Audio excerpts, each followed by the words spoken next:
Mission First Tactical is a proud sponsor of the Talking Lead podcast and the Leadhead Brigade.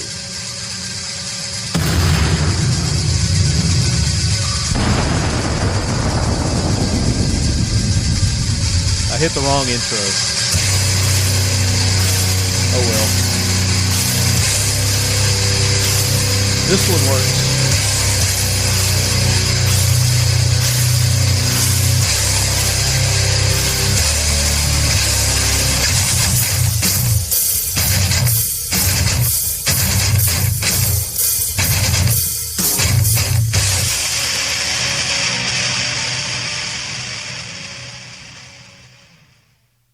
There we go.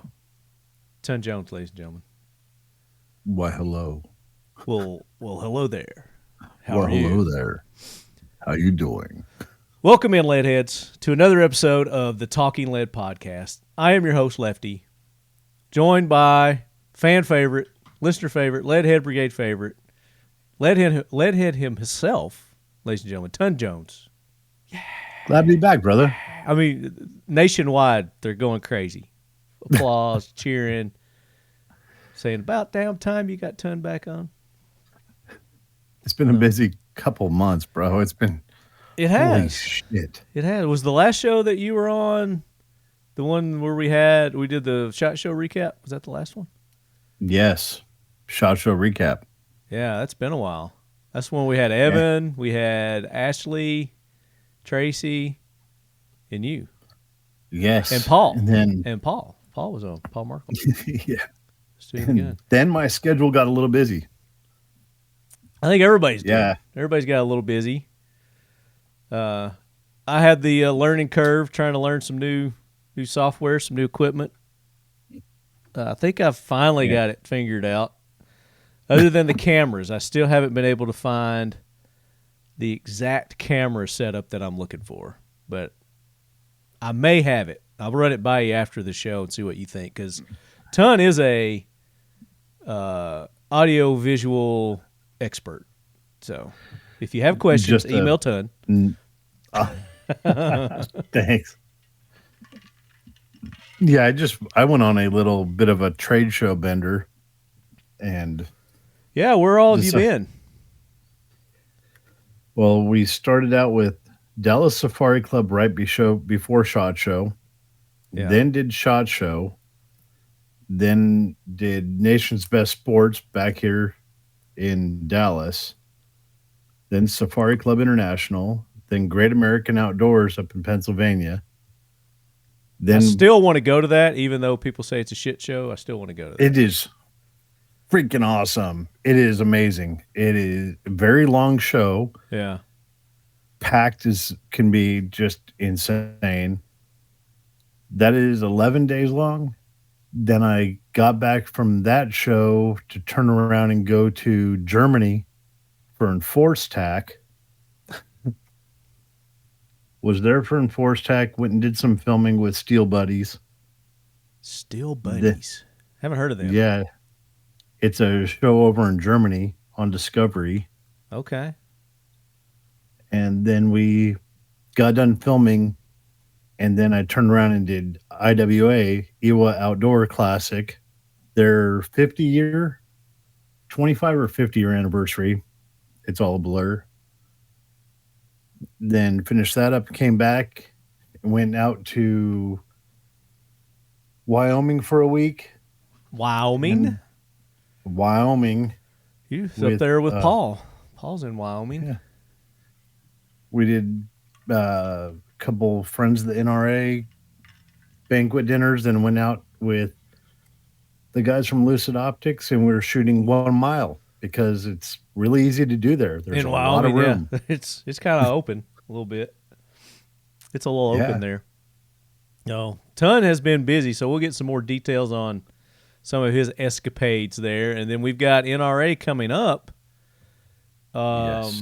next month. This is April, so is it May? NRA. I've got it pulled up here on the other screen. Let's see. Dallas, May 17th through the 19th.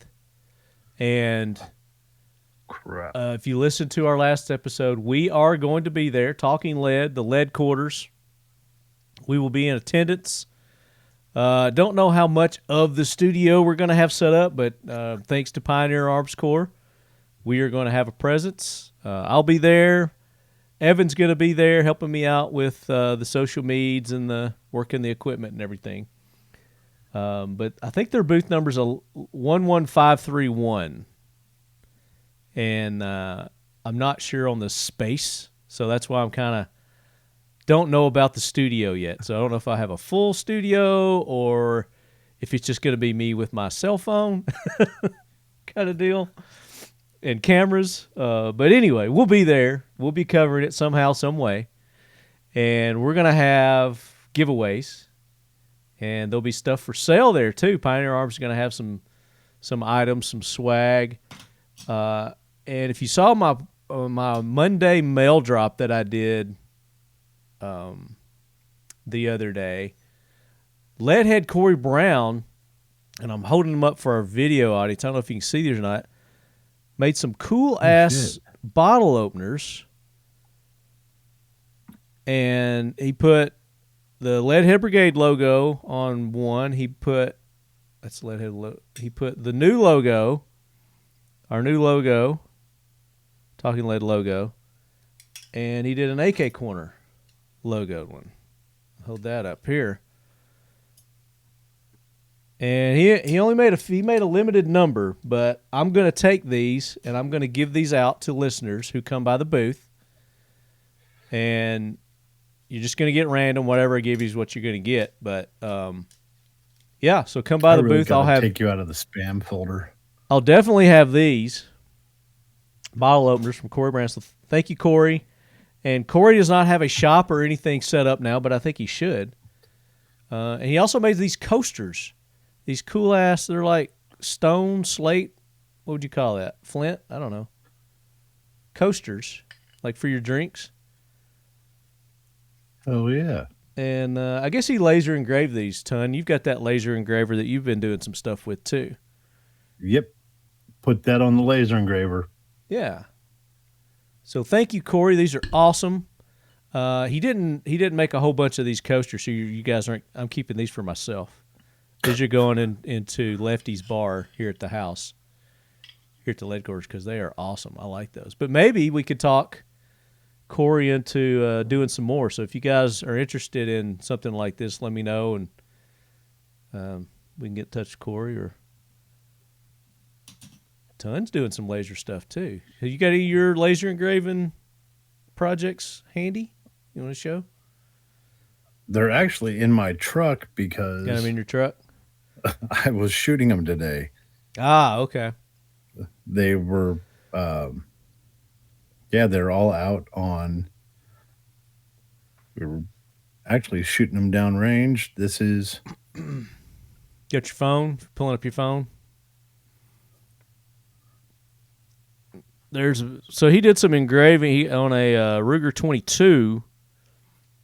And yeah, that's cool. Are you going to post those on your social media page? Yeah, there's a video up on Instagram right now, and that's the tandem cross build I did for Metal Madness. And I'm getting ready to do, that's the Manicore build for the Ruger 1022 with the tandem cross set up in the Shaw barrel. I'm getting ready to do another 2245 build I just got done from Tandem Cross, and a Glock 19 build I'm getting ready to laser engrave. Mm-hmm. And is that like an 80%er or what? No, it's just one that we decided to part together and turn into a race gun. Okay. All right. So using actual Glock parts or Glock-like parts? Glock-like parts. I got you. So it's not a Glock. It Don't give them as credit. A Glock. Call it something else. It started out as a Glock, then I decided to get better parts. I got you. So go check out Ton's work. You can go to his Instagrams. It's at Ton Jones Official. Yep. Got that going. Then we did where's that cup that I did that made everybody so happy? I don't know. Did you lose it? Oh no. That was one of my very first ones. Oh yeah, you did it on a mission first. Yeah. Bottom of a mission first. Yeah. I like it. That was one of my very first laser engravings I did when I got the machine in. AKs are better than ARs. Listen to the Talking Lead podcast or you suck. I should do a shirt like that. But anyway, we were talking a few days ago, and you guys listened to the last episode. I got a 20-inch Pioneer Arms AKM, and we put a RPK stock on it, wood grip. It's badass, and it's got the fist, the AK corner fist, holding the AK, our trademark logo, and thinking about engraving something on that RPK stock. Yeah. So, what's that? What are you holding up there? That's one of the glasses we did. Oh, okay, nice. Very nice. So if you've got ideas on what I should engrave on that RPK stock, it's got a lot of real estate on that. So maybe a design, maybe, I don't know, a saying. I don't really care for like putting words or anything on that. It was some sort of cool design. Your face. My face, yeah. That's not really cool. I have a face for podcasting, Ton. So I don't think I'm going to do that. But I'd love to hear your ideas, leadheads, talkinglead@gmail.com. You can email me. I got little things that are going to pop up now, Ton. So. Let's put our favorite Russian's face on there. Who's that? Marco? Yes. Marco Vorobiev. Speaking of Marco, we just did a trip down to Pioneer Arms, Marco and I. The last AK corner was done on location at Pioneer Arms USA there in Florida, Port Orange. Guy. And we had a great time there. It was an awesome episode. We talked about the PPS-43, the one of the most underrated submachine guns of World War II. And I just got word from the guy who won this from our second episode, he actually won the 7.62 by 25. This is a 9mm. He won the 7.62 by 25, and it did arrive, and he has it. So he's going to take it out and let me know how that runs. It's one of those limited editions that they did commemorating the Siege of Leningrad. It's Carpathian. I think they call it the Carpathian model. And it's got special logos and whatnot engraved in it, so it's pretty cool. Yeah, you could get those at Classic. I don't know if they still have any at Classic, but I think they only did 100. I was looking that up right now. Yeah. Our buddy Andrew got in touch with me too. He wants a 7.62 by 25 PPS, and CJ doesn't have any more. They don't have any more right now there, but Classic may have some there, so you can go check if you want an actual 7.62 by 25. But yeah, that was a great episode. Upcoming AK Corner, we're going to give you instructions on our next giveaway, which it's going to be, I think we said it was going to be, I've got it written down here, a Grom 7.62 with an RPK stock. And it's going to have something cool engraved on it, maybe looking like that also. But I saw somebody bootlegging my logo the other day too. What? I was a little pissed about that.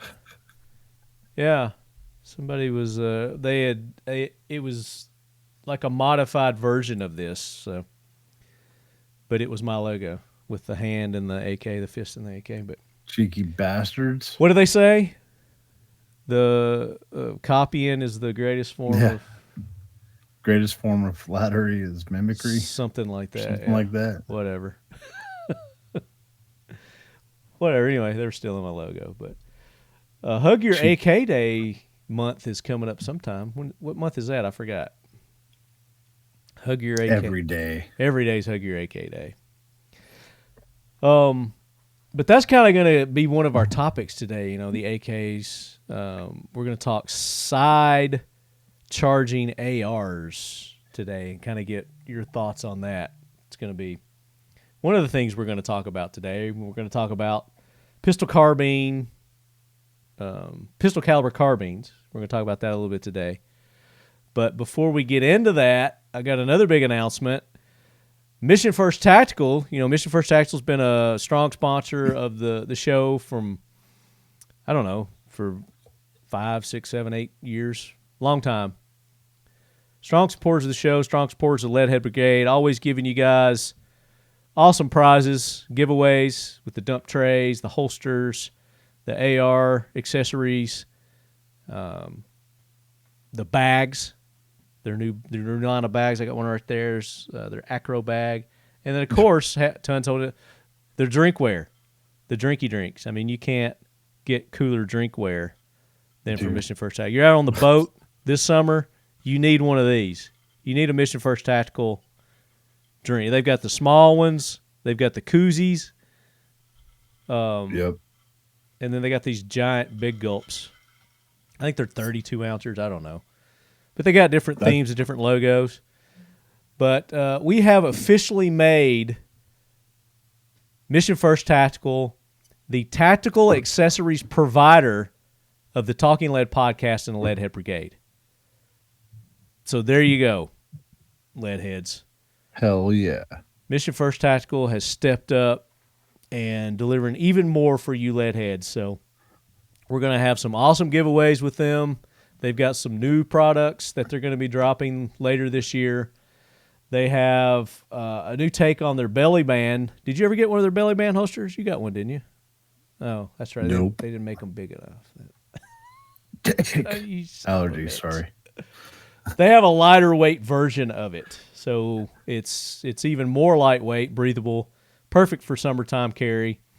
You go to their website, you can check those out over at Mission First Tactical. I think I can bring it up. We were jamming earlier, Ton and I, to some one-hit wonders. No, I came into the studio to a plethora of one-hit wonders. You asked me to play that. Some dude in the bad 80s outfit in a room full of guitars that was not his. So go to Mission First Tactical. They've got all their new stuff scrolling on the top page there. The translucent mags, the ultralight belly band, there it is right there. And, by the way, they're also the official licensed USMC drinkware provider. And they're doing dump trays and wallets and all that with the United States Marine Corps. So that's pretty awesome. Mission First. But you can use the code LEADHEAD and you get 20% off anything there. I think it even works on the sale items. I'm not sure, but I think it does. But go to Mission First Tactical. Let them know how much you appreciate them continuing their sponsorship and stepping up their sponsorship of the podcast. We're going to have them on at NRA. We're going to go by their booth, check out some of their new stuff that they've got. And they've got some really cool stuff coming that I can't talk about. So I'm excited about that. Hopefully they're going to have it ready at NRA, but if they don't, we will definitely have it exclusively first here.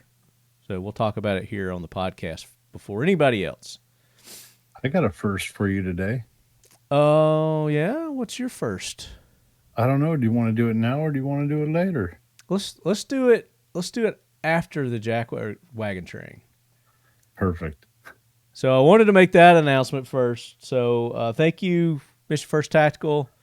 Looking forward to the new stuff coming, and you guys. We maybe run some bigger discounts too throughout the season. So be tuning in, be watching our social medias, and I'll let you know about all that. So. Introducing our new belly band holster. Whether you're hitting the gym or running a quick errand, our belly band is one of the most comfortable and safest ways to carry your firearm. The center section allows you to carry most common pistols. Left or right-handed, this has you covered. A hard laminate trigger shield protects the firearm's trigger from unwanted intrusion, giving you ease of mind while carrying every day. 2 elastic sleeves give you the flexibility to carry other everyday items, such as spare mags, flashlight, knife, or pepper spray. 2 zippered pockets run on both sides, offering the option to carry smaller items such as money, cards, or keys. Flush fit on your lower back or waist, easily keeping your setup discreet no matter how you choose to carry. Utilizing 3D spacer mesh, these channels allow for exceptional and efficient airflow, giving you maximum comfort and keeping you cool. Carry whenever you want, how you want, with our new belly band holster. Available now. Go to missionfirsttactical.com. Use the code LEADHEAD for an exclusive listener-only 20% discount.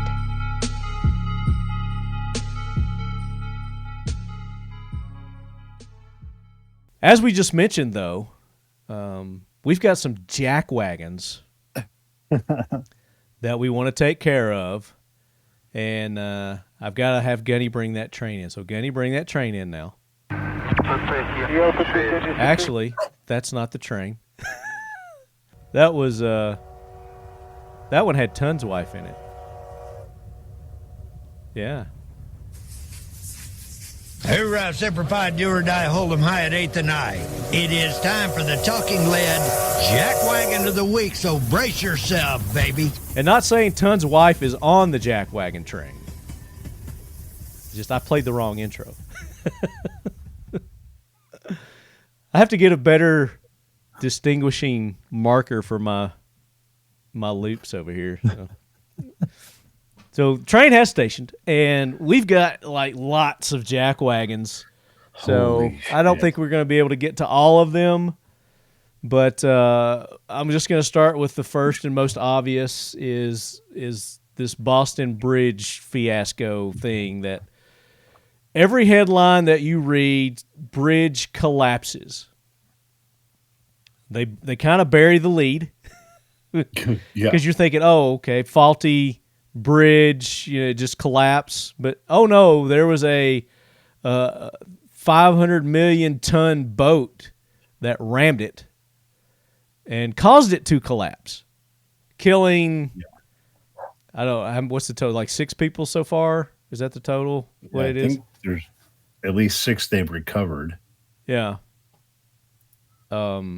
So I don't know if we're ever going to find out the truth on this because they're saying it'll take 1 year to 2 years to actually do the investigation and find out what's going on. But there was this huge barge, and it was literally like 200 tons.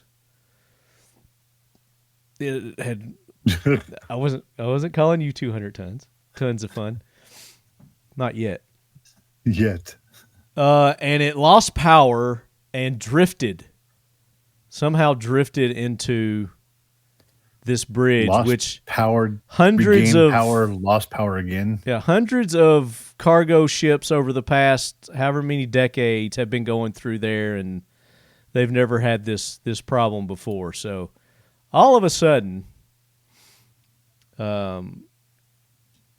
this boat loses power. It's a barge, not really. I guess it's a boat. It floats on water, so a little sketchy to me. That's all I'm saying. A little sketchy to me, and the way that everybody's tiptoeing around it, trying not to call it a intentional or terrorist attack or whatever, it just really pisses me off because every headline you see is bridge collapses.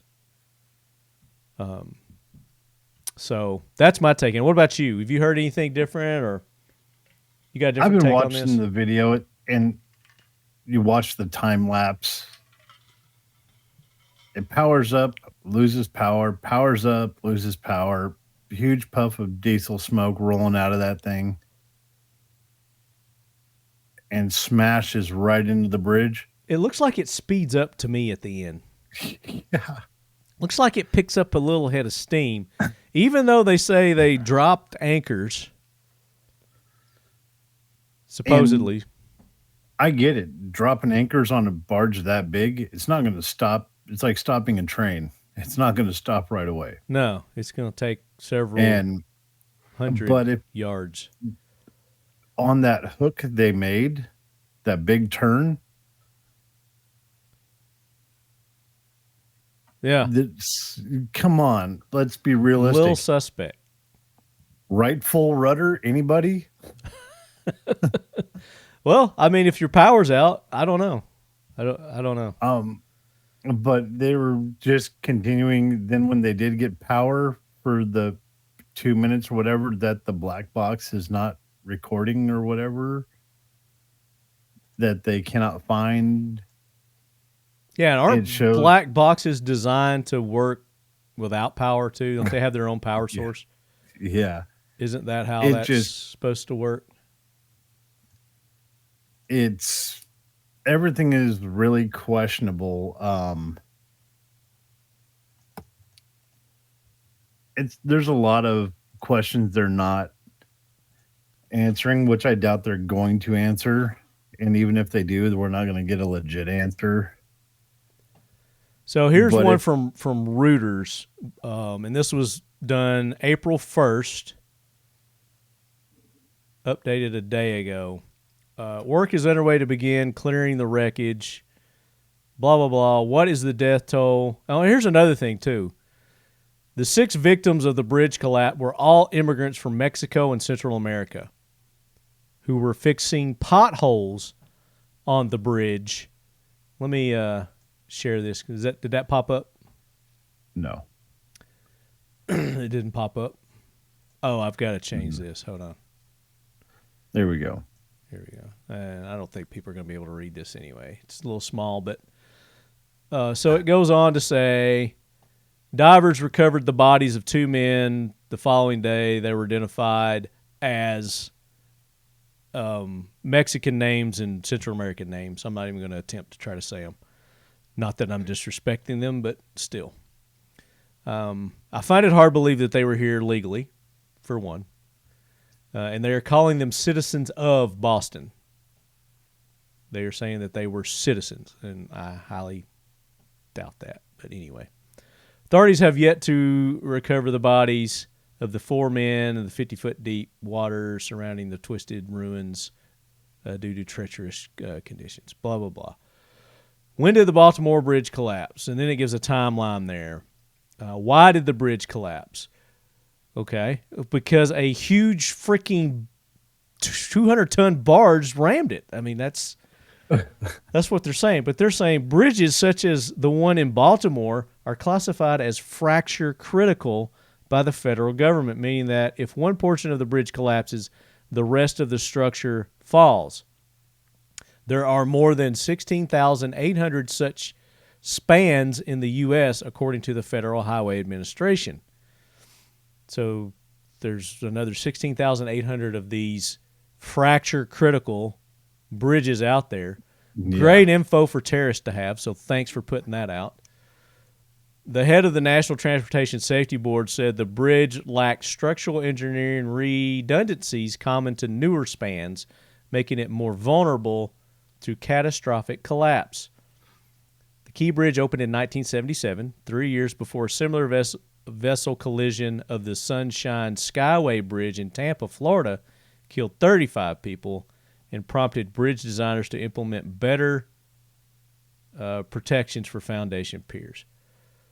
Who will pay for the damage and how much will the bridge cost? Well, us, the taxpayers, are going to pay for that because the federal government has already granted them like $200, $600 million or something. That they're saying it's going to cost like $2 billion to rebuild this thing, and it's not going to happen overnight. It'll take several years.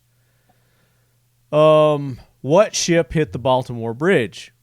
And you read down again; they're burying the lead at the very bottom down here. It's called the Dolly. It was leaving Baltimore en route to Colombo, Sri Lanka, with 21 crew and 2 pilots on board. It measures 948 feet. It's like 3 football fields. God damn. It's stacked high with containers, but capable of carrying twice as much cargo because they can stack that shit. And then it goes, I was seeing where it says how much it weighed. But it's not here. But it was like, it weighs like something like 200, seriously, like 200 tons. What do we know about the bridge that collapsed? That just kills me. And I don't care. It's named after Francis Scott Key, which, he deserves his bridge back because, he wrote the Star Spangled Banner, for God's sake. What else? Anything else about this? This is actually a pretty good article from Reuters because it gives some pretty good stats and details. But you guys can go read that. But it's just boggles me that nobody wants to come out and say, hey, they don't want to question other than, it was an accident, which it very well could have been. It just looks very suspect to me, especially when you watch the video. Is the video still out there, or have they buried that video? No, it's still out there. And then if you look at the BBC, it's we're working with the Mexican government and the Guatemalan government to identify the final victim. Okay. And why would they do that if they were American citizens? If they're Baltimore citizens? On BBC, it actually it says the victims were confirmed Mexican and Guatemalan nationals. Yeah. Yeah. But yet today in their live news conference, the I don't know if he's the mayor, the governor, whatever that guy is that's doing their press briefings, said that they were Baltimore citizens. Yeah. One of them was. One. Maybe. The original one, 19 years from Baltimore, lived in Baltimore, came from Mexico. Yeah, how did he come from Mexico? Yeah. How did he get here from Mexico? His victim was recovered alongside him, submerged in his pickup truck. Yeah, so I mean, it's irrelevant at this point. Yeah, they're gonna twist it and spin it. Politically, it's election season, so Biden's gonna make his trip down there. Maybe he'll declare that some sort of transvestite bridge now. Rename it the transvestite overpass. Who knows? Just like he's done the past 4 years for around Easter for the trans recognition day, we see you day. I don't know what they're calling it, but they have made it a point to do it on Easter this year because the 31st fell on Easter. They're saying, it just so happened that the 31st fell on Easter. Well, you knew that was going to happen because you did it right around Easter. That's when Easter happens every year. Yeah. The end of the month. So, so there you go. So there's all that just reeks of Jack Wagoneriness. I concur. What about you? You got a Jack Wagon? Oh, where should I begin? Oh, let's start from the top. How about the top? Yes. Finding employees. Just people. I talked to you about this earlier this week. You did. So you've gone through a firing spree, we'll call it. Relieving people of their duties. And it's not just me. I've gone to other companies where we're getting parts made, machine parts made. I'll walk in to people I've known for years and simple parts like, hey, someone's running their lathe or their CNC machine. Hey, ton, this part that usually you could pick up in 4 or 5 hours is going to take you 2 weeks. I'm like, what's going on? We've gone to people have actually, a lot of these companies have gone to these temp agencies because no one wants to work. And they're like, yeah, we're paying $16+ an hour plus the temp agency fee for these employees that show up either still drunk or get out of their vehicle smoking weed and think they're worth 16 plus an hour and do not know how to turn on a light switch. They're worried when they get to work and clock in, they're worried about getting a 30-minute bathroom break right off the bat so they can check their social media. They want a 15-minute pre-break so they can prepare themselves mentally for their break. They want a specific amount of time, like 10, 15 minutes leading up to lunch and a 15, 20-minute period coming back from lunch so they can get back into the groove of things and nothing's getting done work-wise. And then they're offended when they get released from their duties and asked not to come back. Oh, do they get offended? So you've Oh, had yeah, some they get you've had some offended. resistance to this? You've had people arguing that they were doing a great job? Oh, I've busted my ass. Like, this is what you call busting your ass? You show up late, you wander, you get on your phone. And I've talked to other business owners, and we've actually had the talk yesterday about it. Actually had a great phone conversation where we've swapped stories how people have been so pissed off that they got fired because they don't understand why. And you could tell them, you're not productive, you don't work. Well, the work is just too hard. One guy's sole purpose is to put shipping labels on boxes that are already packaged and put them on the loading dock. And not a single package weighs more than 5 pounds. And everything was made at waist height so he does not have to bend over. Custom tailored just for him. You sit at a table, the box comes up, the QR code is scanned, the label is printed out, you pull the label, place it on the box inside the printed area on the box. Yeah. And you're paying him $16 an hour for this.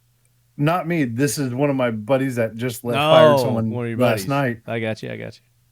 You slide it down to the end of the table, and it goes to he said the left side is UPS, the right side is FedEx, and down the chute is US Mail.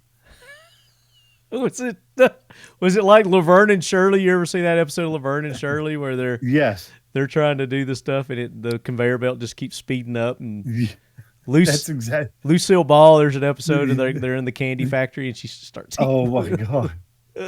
I'm showing my age, but I don't give a damn. It's still comedy. It's funny. This guy wants $16 an hour to sit there, peel stick, no brains needed except for put the label inside the printed area. Yeah, and he was so mentally stressed. I said, well, how many packages, dude? Are you overloading him? He said, well, yesterday was a rough day. He said, we had 48 packages go out in an 8-hour period. 48 in an 8-hour period. I said, what does he do the rest of the time? Well, he has to go and pick up boxes. But you know what I'm curious is the age. You know, what age are these people? What age are 22 to 35. 22 to 35. But that's the ones we've discussed. There's 18-year-olds that, like, most of the ones that we deal with are over 21. Yeah. But it's usually the 22 to 35 are where we're hitting the wall. Yeah. Just and, we were dead stop. We were seeing this, and it was a problem way before Corona. Yes. It was rearing its head. But when the Corona hit in 2019, 2020, and then all the way up until now, people just got this sense of entitlement. Oh, without a doubt. That, I don't have to work. I don't have to give good customer service. I don't have to be polite. And, I represent this company, but yet they don't feel the need to represent them with a No. You know, when we were growing up, you know, we were taught respect. You know, you respect your elders, you respect, you know, people in authority, and you respect your employer.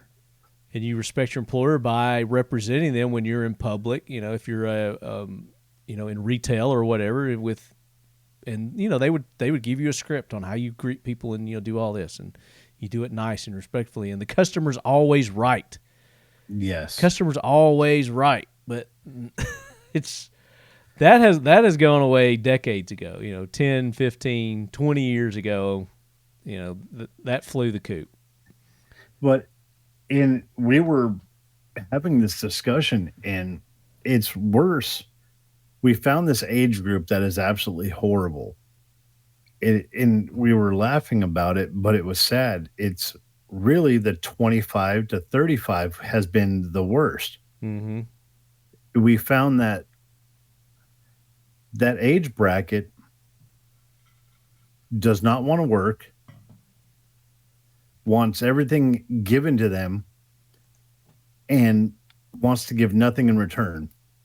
But on the flip side, we found this really weird spot, 18 to 21, that are coming into the workforce that are just destroying the older generation of the 22 to 35. The 18 to 21 have figured out that, you know what, if we come in and we outperform, we get paid better and we get better jobs and we get to move ahead of all these people. And it was amusing in the group discussion we had last night that they're hiring even younger because they've actually got their shit together compared to this other group that are the 22 to 35s. Yeah. And the 18 to 21s are far surpassing them because they're like, hey, you know what? We figured out if we actually work, we're going to get paid better and we're going to be these guys as bosses. And we're like, cool, let's roll this. Yeah. Well, you know, and that's what you got to do. And you got to look at what was going on in the country 18, 20 years ago. Yeah. You know, what the situation was that led up to this. You know, kind of what was going on then, you know, 18, 20 years ago. How was the economy? who was in office during that time? You know, what were they doing with the education system? What were they doing? You know, so, you know, it's all generational, you know. It's what you like, you know, we were kids of the 70s, 80s. Yes. You know. So you kind of look there and it was tough. You know, and our parents were working hard and they're like, look, you gotta grab your bootstraps and you gotta jump in there and help out and gotta work. If you want something, it's not gonna be given to you.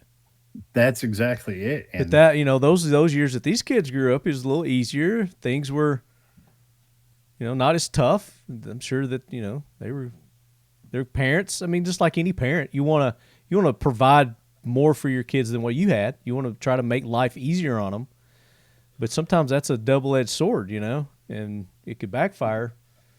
And there's nothing wrong with trying to make life easier for your kids and giving them everything and every opportunity that you didn't have. But you also have to teach them that, you know, you don't get anything unless you work for it. You know, everything's not a handout. Yeah, and what I find amusing and sad. There's a good chance that when a lot of these mom and pop machine shops close down or they retire, they're not going to open back up. Yeah. Specialty electronic stores where you can go in and get like pneumatic systems or just relay systems or anything that it took some actual real skill to make. But you know, that stuff's kind of cyclical also, is when those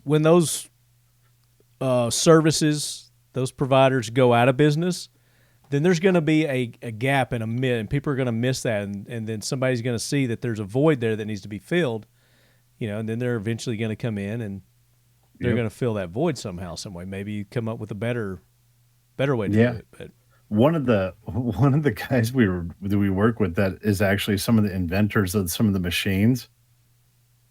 We were discussing with him how he's worked on these machines and designed some, like a PLC machine, and he's designed some of the pneumatics. And he discussed about how he's tried to find people to apprentice and show his work to over the years.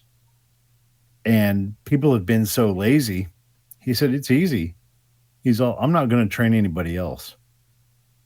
I'm going to make it so the next generation has to learn. When I die, I want to make sure they destroy every note that I've written down, so someone else is going to have to learn it from scratch. Well, that's not a good attitude.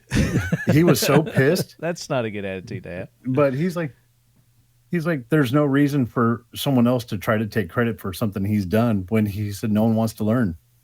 Well, I mean, he's got to go out and find that person. There's somebody out there. He just got to search for the right person. He's can't get 85 jaded. years old. He doesn't want to go.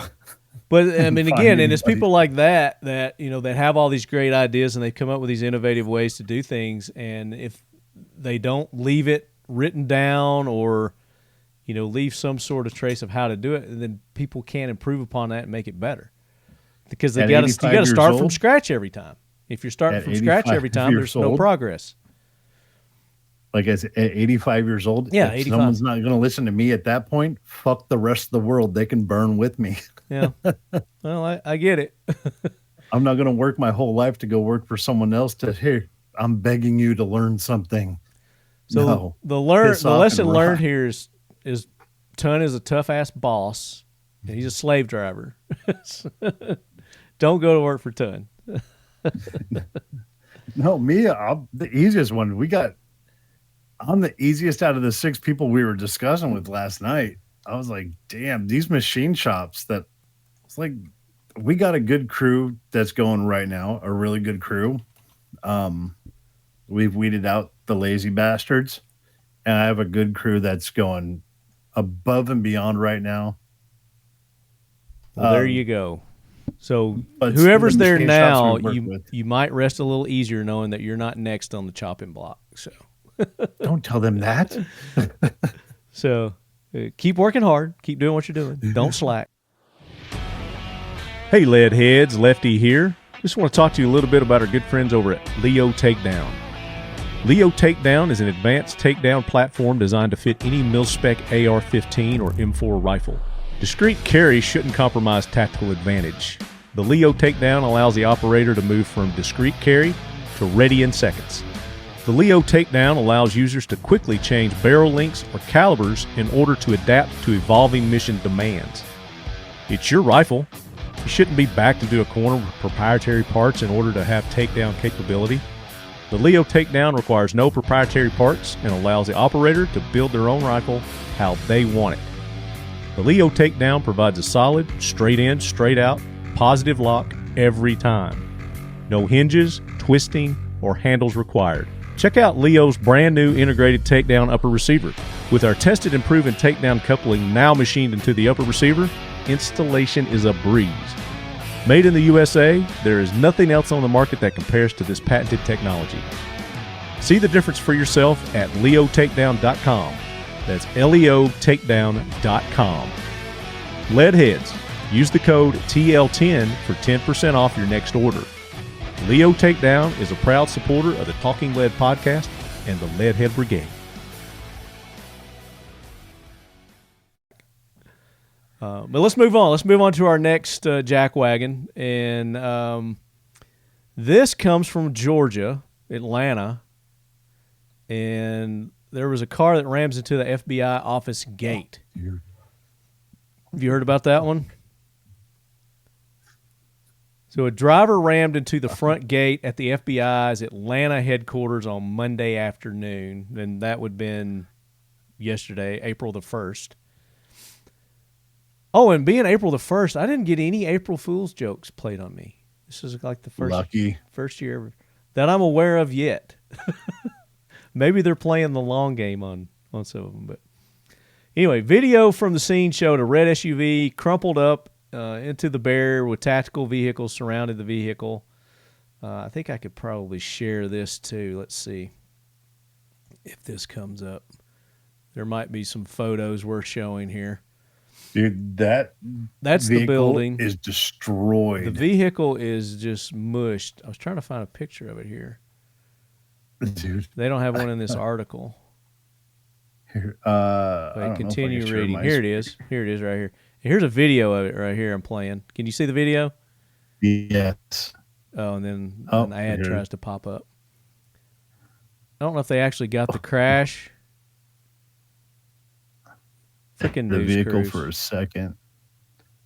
There it is right there. That's after not it be crashed. healthy. It said, I think this guy was like a retired Navy guy or something. Video posted just before 4 p.m. showed SUV. Driver's name has not been released. Multiple news outlets reporting that the suspect was taken to Grady Memorial Hospital in Atlanta for mental evaluation. So he was trying to follow an employee in. You know, you ever been to one of those gated communities?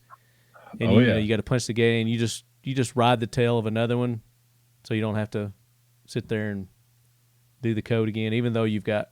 Anyway, I guess that's what this guy was doing. But the FBI's deterrent, I guess terrorist deterrent or whatever, worked. And that guy had been flying. Did you see the damage on that car? He wasn't just barely like tailing behind somebody on this thing. He had to have been going fast. That's impressive. Wait till this ad goes away. Freaking destroyed. In a televised press conference, special agent in charge confirmed that the driver attempted to follow an employee into the facility before crashing into the closing barricade. In addition, Ellis said he couldn't answer at this point whether or not there are any indications of a terrorist attack. I read somewhere that the guy was a former Navy or something. I saw that somewhere. I'm not seeing it in this article. But more will come of that. I want them to go to the gate again, people. This news report. I have a still frame of it. Because there was a path of lesser resistance, if you look, that he could have sidewalk? taken. Well, they've got fences up. Yeah, here, give me the wide angle. Now they're giving me the wide angle. Go to where the car is. Come on, news crew. They're showing up. Who cares about a fire truck? Come on. Whoever's operating this camera for Fox News is a jackwagon. He's my jackwagon. So it's just no shit. Anyway, see those gates there? Those gates would have been a lot less.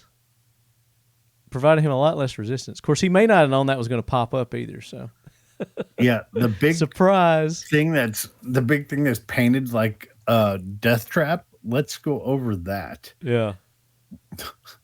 Anyway, thinking that you can crash a FBI site. Oh man. There you go. Lessons learned, idiots. I don't know if I've got any more jackwagons or not. You got any more? I don't think I've got any more jackwagons. It's a lifetime, but I want to save some for later. Other than the Biden administration making a transgender visibility day a national thing. They got the front row on that jackwagon train. Just by everybody. And that stupid press secretary they've got, whatever her name is. Oh my God. I can't stand her at all. I mean, I don't care that she's gay at all. That's fine. But just her trying to cover up obvious lies and deceit. I didn't think it was possible to be so dumb you lick windows from the outside of the short bus, but she has just proved me wrong. She does. She definitely does. Yeah, I think that's all I've got. The bridge, the FBI. There was something else. I can't think of what it is right now. It'll come to me later.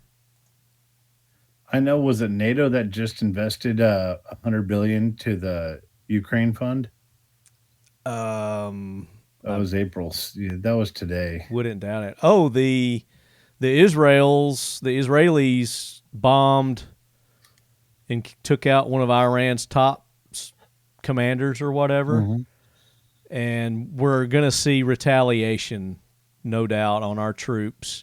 Maybe some of this shit we're seeing here might be tied in with some of that stuff too, and maybe that's why they're being so hush hush about some of this stuff, like that bridge. Yeah. Which to me looks like a obvious terrorist attack. So I don't know.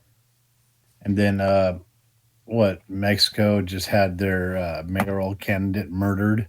Oh, did they? I didn't hear anything about that. Yeah.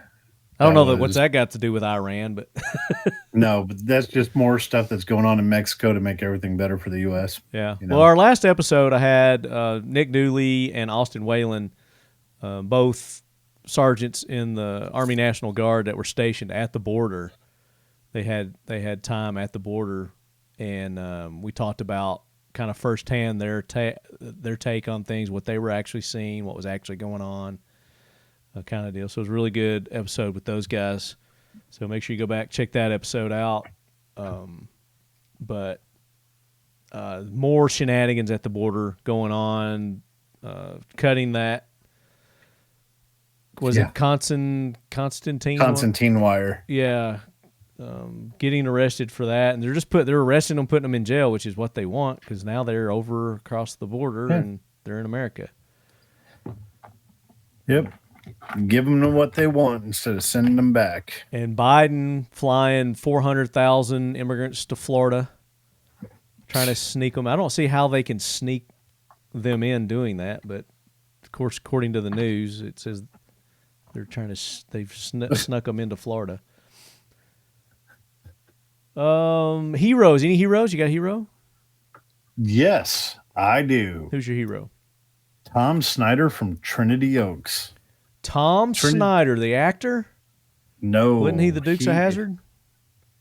Tom Snyder, Trinity Oaks Outdoors, formerly Trinity Oaks Foundation. Okay. Nonprofit that's here in Texas. They do a lot of stuff with veterans, terminally ill children, and adults. Trinity Oaks Outdoors is something that he started, and we went to an Easter get-together that him and his wife had at their house. They put I've been supporting the Trinity Oaks. Yeah, there we are. They've been doing stuff for a long time, and it all got started when there was a child that was trying to get like Make-A-Wish Foundation. He wanted to go on a hunt as his last wish before he passed, and it was pretty much denied because he wanted to go out hunting.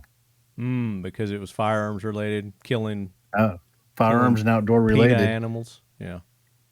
And Tom Snyder stepped in and said, well, hell, we'll do it. And he put together, at the time it was Trinity Oaks Foundation, nonprofit. And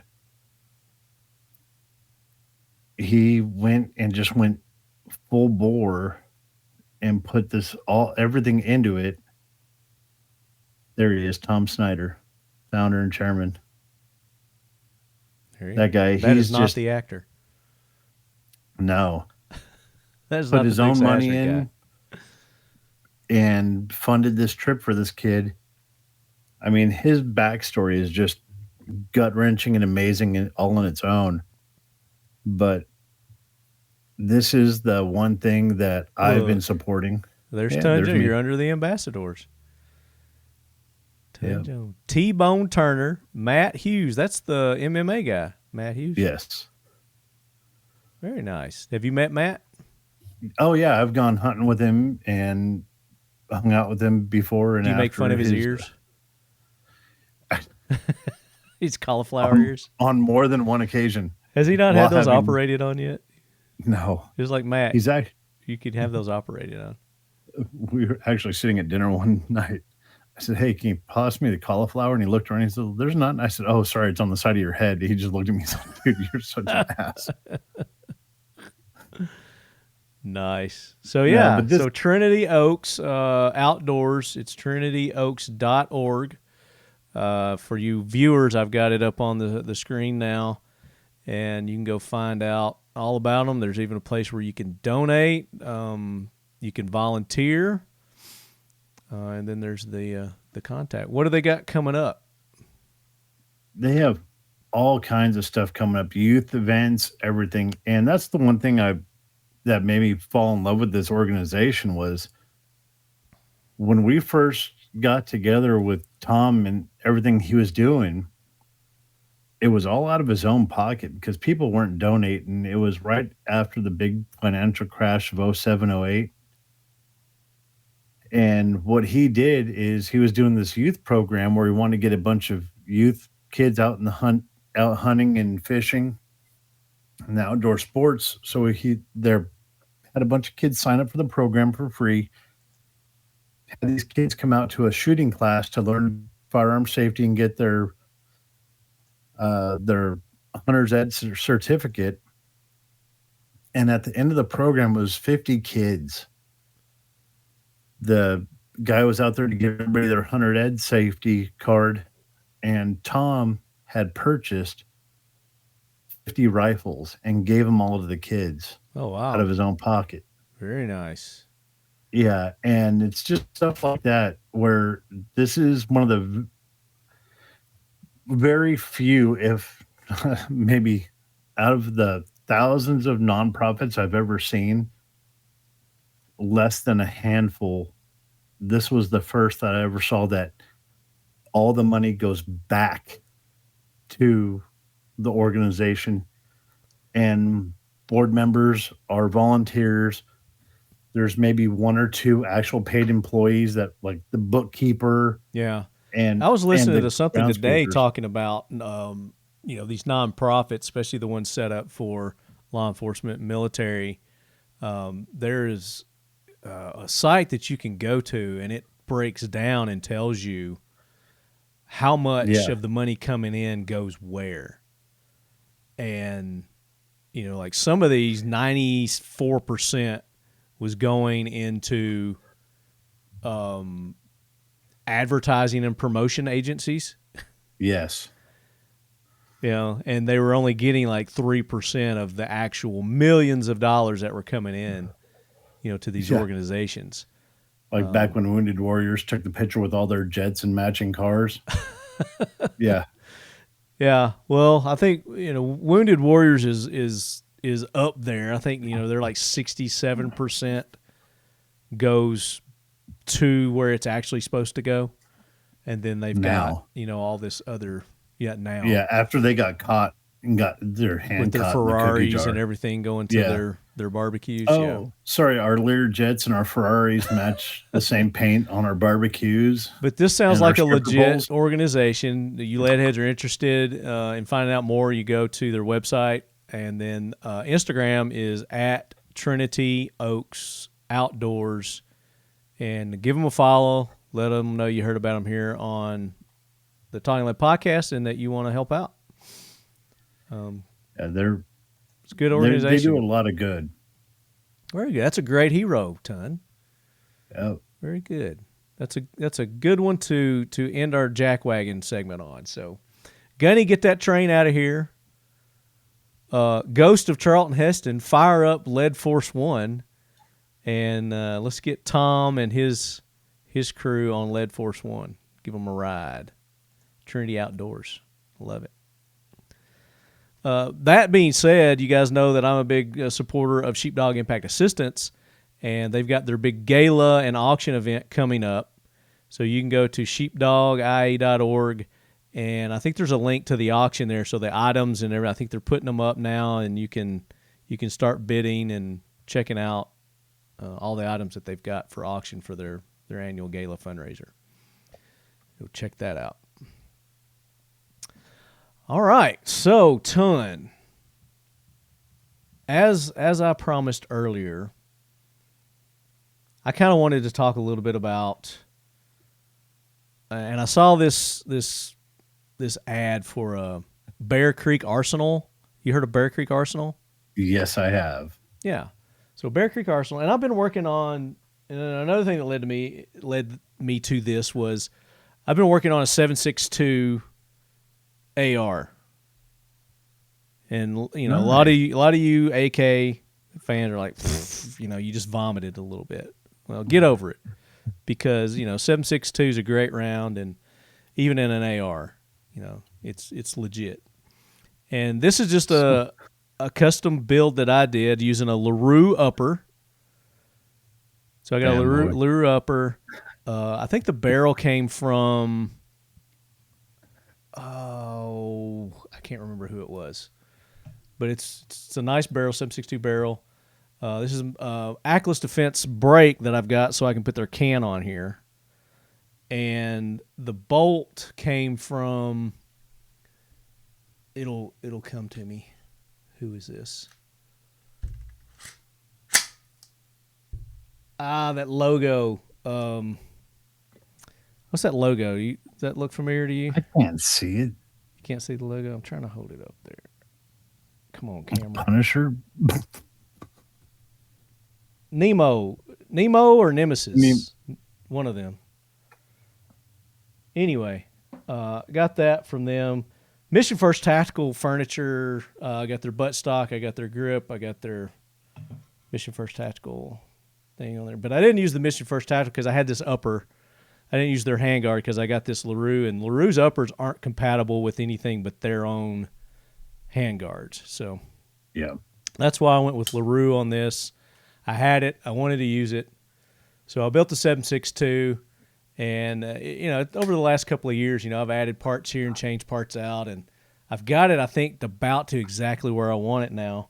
But I was surfing on the web, and Bear Creek Arsenal, that's where I was going with this. They have a 7.62 side charging AR. And, you know, I was reading an article, I think it was on the Firearms blog or maybe Ammo Land. And just reading the article about it, and the guy was talking to him, you know, how reliable and blah, blah, blah it was. And it was side charging. I was like, okay, for you AK guys, AR side charging, you know, maybe want to get you to get one. But here's what really made me want to get it was the price tag. Complete rifle, $350 or $360. And it's not polymer or anything like that. It's Bear Creek Arsenal, no magazine and no sights. But for $350, you know, you can't buy uppers, just an upper by itself for that. And I think they're selling just the uppers for like $199. So Yeah, it's actually on sale right now. The upper $199, the complete gun is $379. yeah. If you want a black nitride, it's $239 for just the upper. I've never talked to anybody from Bear Creek Arsenal. I don't think I've ever had them on the show. Where are they out of? The side charging upper just by itself is $253. Wow, it's actually So here it is. Not a bad idea. Damn, that's a pretty damn good price. Yeah, so if you're ever thinking about one, that's where you should go. Bear Creek Arsenal. I think they have regular charging uppers also, but you can get this side charging. Let me go to their deals. Side charging 7.62 by 3.9 and $199. $199 you can get the upper 18-inch side charging upper. And then you can get a complete one. Let's see, right here, $375. 16-inch black nitride, cold hammer forged.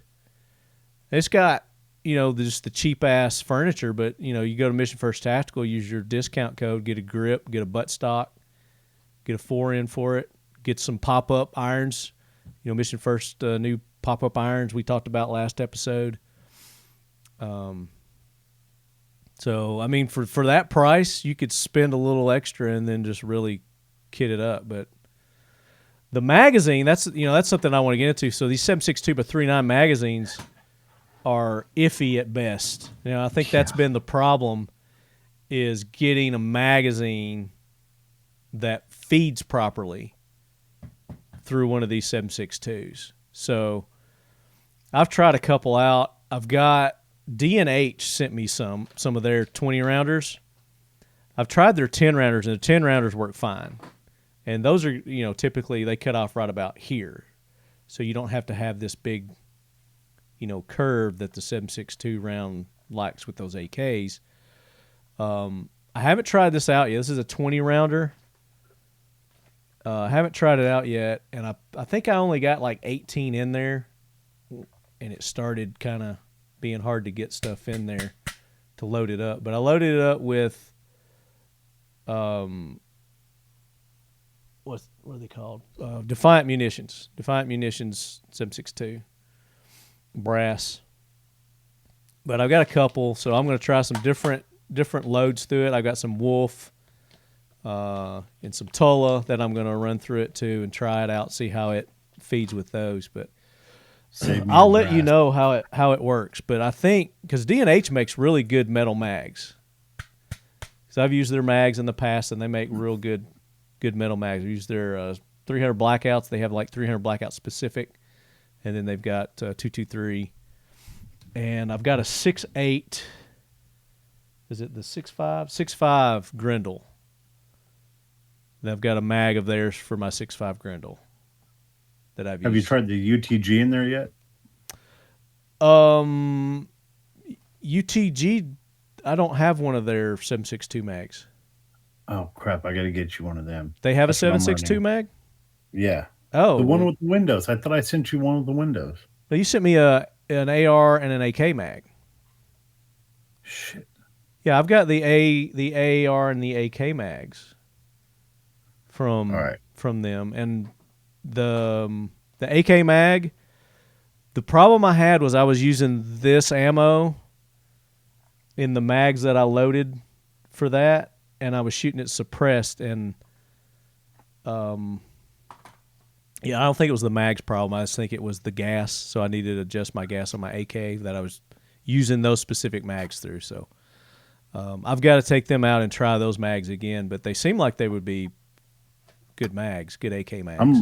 I'm running the piss out of them right now. Yeah, that's the reason. That's why I wanted to try them out. And then their AR mags are good. They run good. I haven't had an issue with them. I need more AK brass. I'm reloading right now.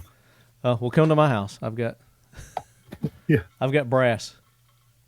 AK brass getting reloaded. Nice.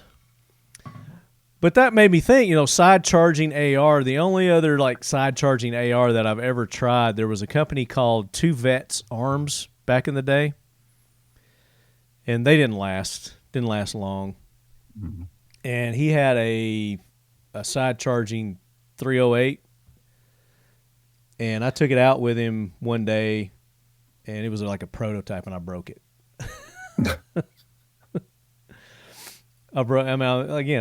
I'm notorious for breaking shit, but and then I never tried it again. I think he went out of business soon after that, so didn't really get an opportunity to try it out. But we're just so used to the top charging ARs. It's just what we're used to, and then when somebody comes out with something different, like a side charging one, then we're like, And there was this company, Devil Dog Concepts. Not the shit company Devil Dog. This is a different company, Devil Dog Concepts. Yeah. Great guys. Had them on the show. They had this adapter that you could convert your AR into a side charging AR. And I used that for a couple of years, and I ended up breaking it. And I just never got back in touch with them to figure the knob broke off on it. But that was what they were proud about, is they would stand up on this thing and pogo stick it, and it wouldn't break. And I broke it. Yeah, just running it normal one day. I just pulled it back and Leave it just to you. Leave it to you. snapped off. And I'm like, shit. Because I really liked it. I thought it was cool. But I'm not sure how Bear Creek is doing their side charging, if it's actually built into the bolt itself or what. See, that's been the biggest problem I've had with any of the side charging is that knob Breaking. coming off. Yeah. Popping off your pop, and it just. Why do they got them? Why can't they just make it like an AK? Those don't break. No. But it's originally, the design was a competition gun, so you could change them out. Yeah. So you could change out what charging handle you want on there. And that's been my biggest gripe about the side charging guns is that knob, the handle, them popping out after use or dropping off, and then you're like dead in water. Yeah. No. You I can don't go know. full I mean, bore. I'm not against them. Definitely not against them. But I would need more time with one, and I would have to train with it to, kind of get with that flow of an AR. It is, but so much time with AKs, then it would make sense. And yeah, I actually enjoy them. They're not bad at all. It's just the one gripe I have is that knob popping off. Well, and that's the experience that I've had with them, is either it pops off or it breaks. Yeah. I was trying to see who else makes a side charging AR. Let's see.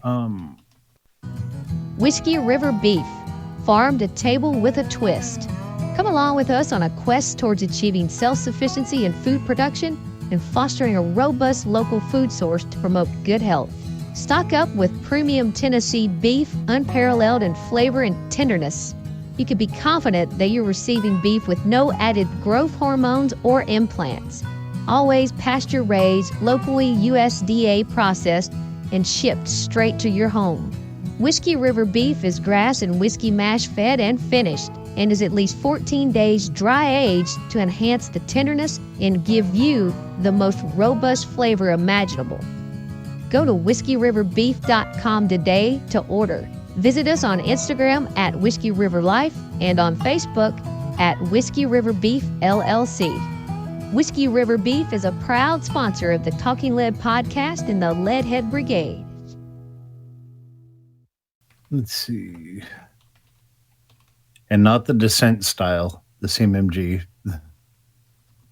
Well, what do they do? Look up CMMG Descent. Let's see. I love their charge, the way their charging system is. They got that thing down. I love their system.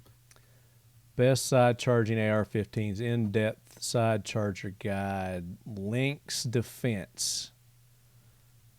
Let's see what this is about.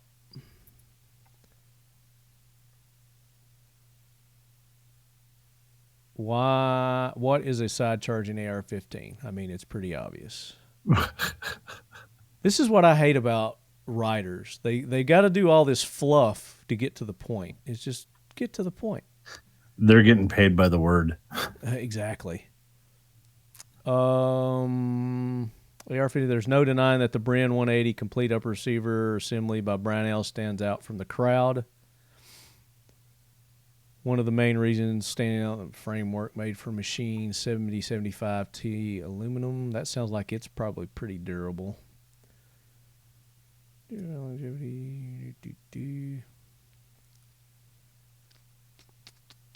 Design Bren 180. So the BRN 180. Bear Creek Arsenal 7.5 series. Faxon. Looks like they make one. The ARAK 21. But that's more of an AK. That's not an AR. It's definitely got the piston and everything like an AK. The Jackal. So PSA makes this Jackal. I've seen it, but I've I've seen it online, but I've not actually shot it. Have you shot a jackal? No, I've seen it, but I've never shot it. Yeah. So I don't think it's I think it's more of it's a gas piston. Doesn't use a buffer tube. There's the CMMG Descent. That thing is sick. Love it. I've ran the piss out of that gun. Quality, functionality. Yeah, so there's a few companies out there that are doing side charging ARs. But that's what got me was the Bear Creek. So, I mean, for that price, should we get one? Should we buy one? Should I just do the upper? I just need the upper. I don't really need the lower or anything else. But for $375, I mean, you get the whole damn thing. Why? Okay, it's so cheap. You're killing me, Smalls. You're about to be thrown on that jack wagon. Why am I going to be a jack wagon? Because you're about to be that guy. What guy? You are about to be. Well, should I? It's that cheap. Can you buy both of those, upper and lower, separately for that price? No. Get the whole damn thing. I mean, I've got lowers, so I don't need a lower. But for that price, why not? Exactly. The parts match. Everything matches. They are made together. Yeah. I've never shot a Bear Creek Arsenal. I don't know much about Bear Creek Arsenal, so. Neither do I. North Carolina people. I mean, they're probably pretty good. The guy's a former Navy Seabee, the owner. Maybe I should reach out and see if they want to come on the show. Tell us all about their stuff. Actually, you should, because now I want to know about this thing. Well, I was just going through all their ARs are like super cheap, not just this one. So their AR-15s are 300 blackouts. They've got smoking deals on all of them right now. Right side charging pistol. Look at that. I want to know about this. $340 for right side charging pistol. Let me pull this. We need them on the show. I want to know about this stuff. So just right there. Again, I've never talked to these guys. They're not a sponsor. But here's a 350 Legend right side charging upper 20-inch, $249. Oh, they've got a 458 SOCOM. Where's it at? Don't do it. I'm doing it. I am going to do it. I'm going to get the SOCOM. Oh, 450 Bushmaster. I thought they had a SOCOM. I got a SOCOM here. Do you see one? I thought I saw one. No, I have one I have one here at the house. Oh, you're just going to send that to me instead? You're going to feed it? Yes, they have a SOCOM. Bushmaster. There's a Creedmoor. I mean, these prices are smoking deals. Yeah. Here's a top charging 7.62 for $199. So yeah, you get the side or you can get the top. I want to get the side just because I want to try a side. $340 for the side charging pistol. I can't believe that. Holy crap. 450 Bushmaster. I'm not seeing the 458 SOCOM. 350 Legends. Have you ever shot 350 Legend? I've not shot 350 Legend. It's a sporty little round. Ain't gonna lie.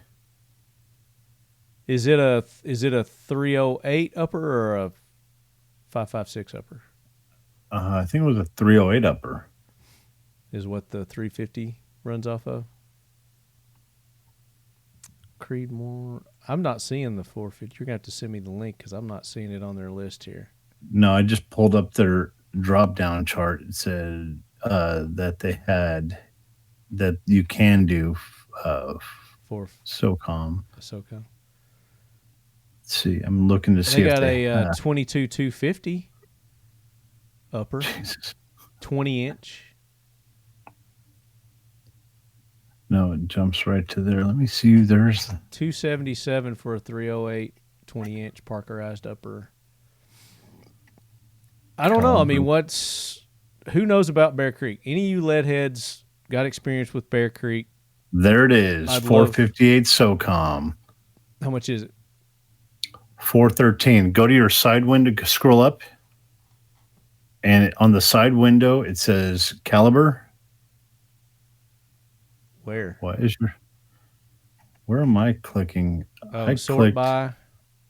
Yes, right there, caliber on the left side of your screen. Oh, over here. Okay.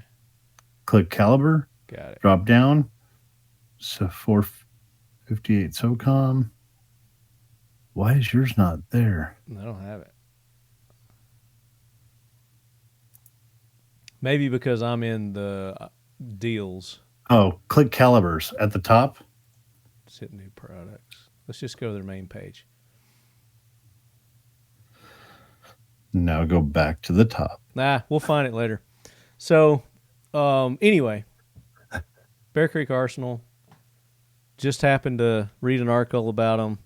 Guys, check them out if you want to. If you buy something, just let them know you heard about them here on the Talking Lead podcast. Maybe I can get them on the show. We need them on the show. I got questions. I do too. And I bet they got answers. I like their name too, Bear Creek Arsenal. So do I. See. Wonder how long they've been around. Our heritage. Oh, they have a foundation also. For almost half a century, we've worked diligently to establish an exemplary reputation for delivering the highest. So half a century, that's 50 years. Okay. There we go. I don't get around much, do I, Ton? No, not much anymore. All right. So I mean, I think that's something that as soon as we get off here, I'm gonna get that 762, and I'll get the 450. There, I sent you in the chat. Okay.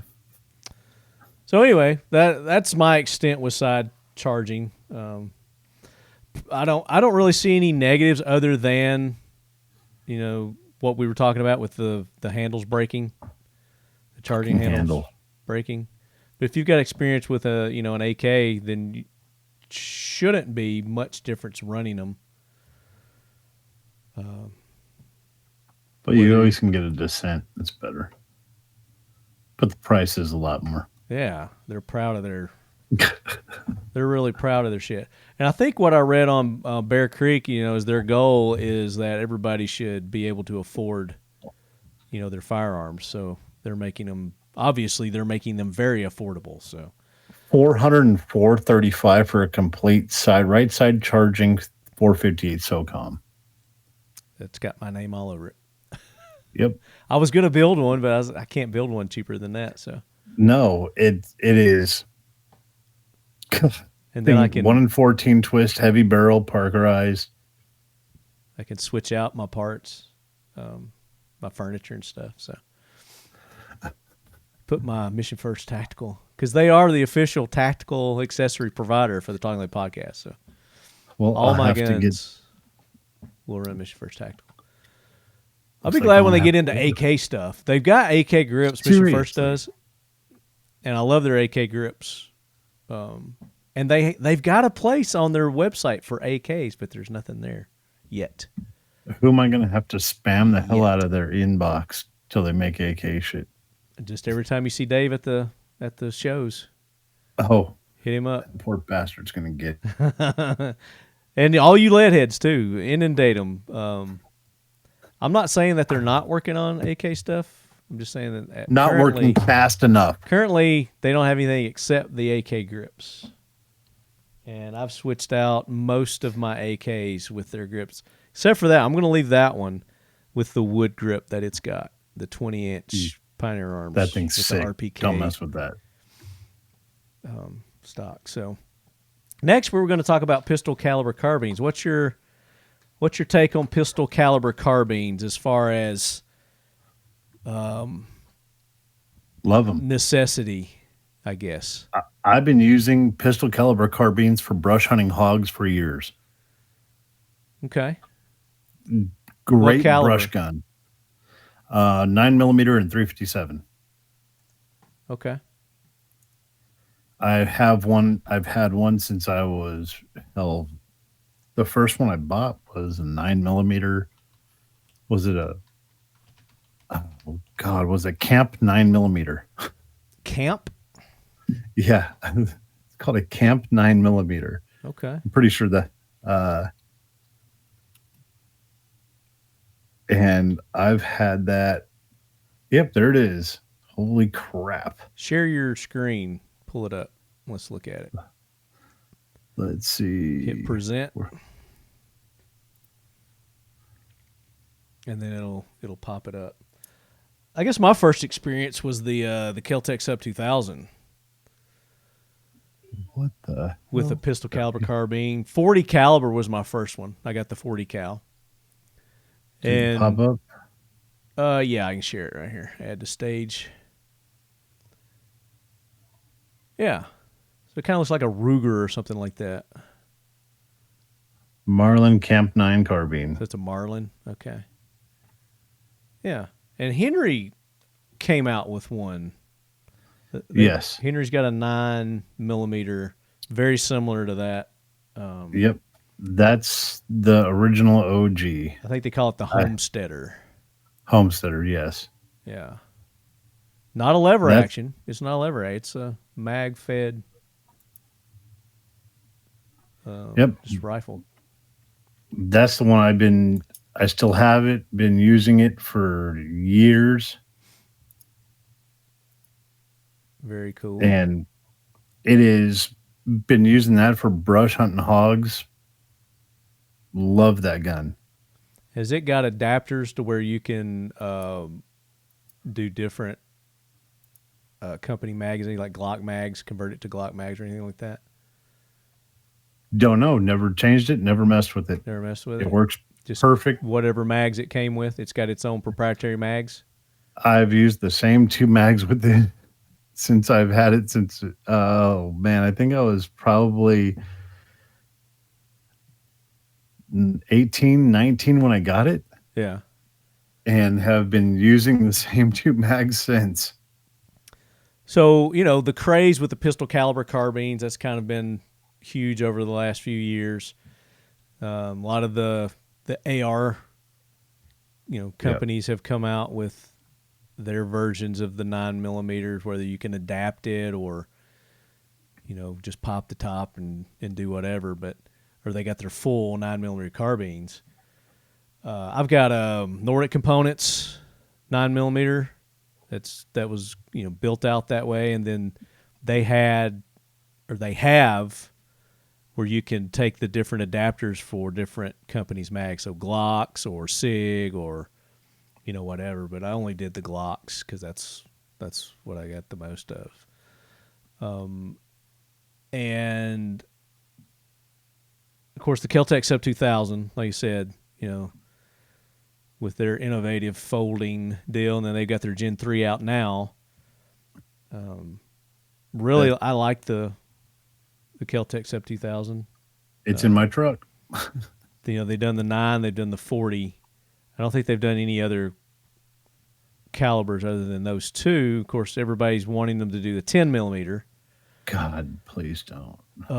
Which High Point has a 10mm. They came out with a 10mm with their carbine. And I've shot the High Point carbines. I like them.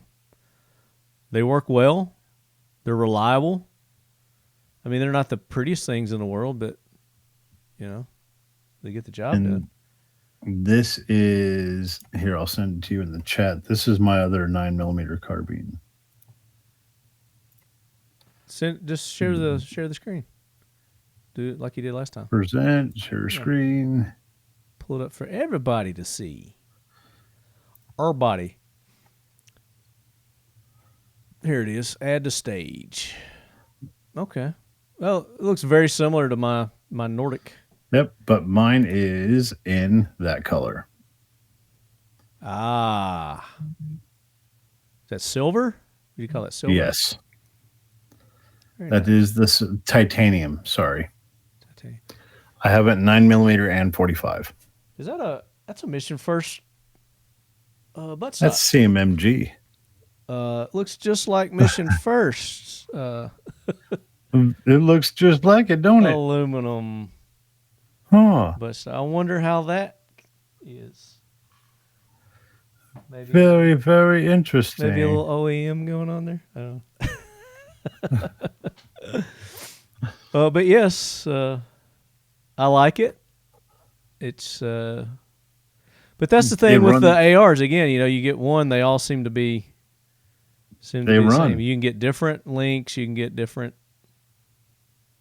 Yeah. A few of them have different. I haven't seen ARs in other pistol caliber other than a 9. Really. This is 9mm 45 5.7. I think 40 Smith and Wesson. Yeah, that's what all they have in this. Oh, and 22. Okay, they do have a 22. Yes, so that's something I wish. Well, I don't wish. Let me take that back.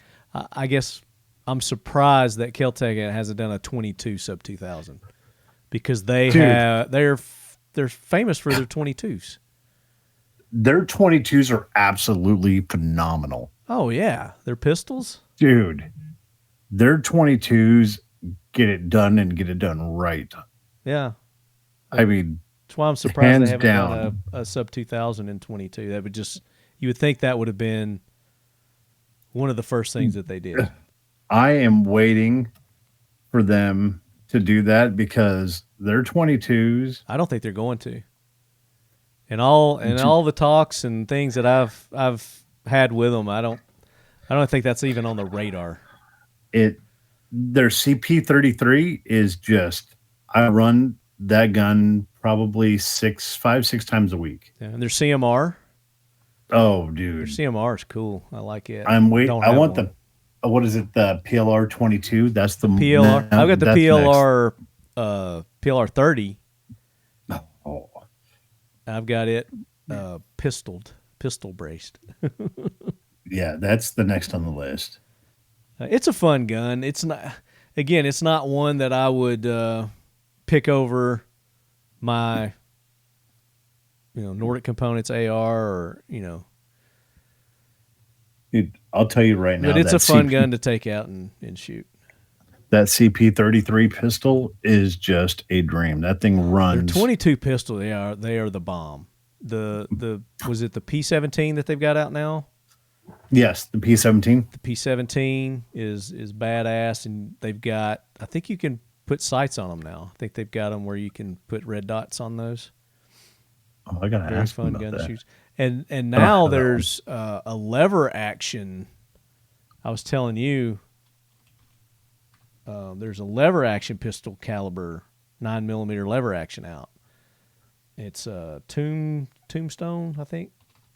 Yeah, you were saying Tombstone had it. Yeah, 9mm lever action. Here we go. Let me pull this up. Tombstone 9mm. It's POF. Pair ordnance. Oh no shit. Yeah. Oh, look at that. POF is making this anomaly. That's pretty sick. Of course, POF makes very good firearms. Yeah. Let me see if I can share this. I got so many windows open. Well, me too. Let's see if it gives me the opportunity. Yeah, here we go. Boom. StreamYard's.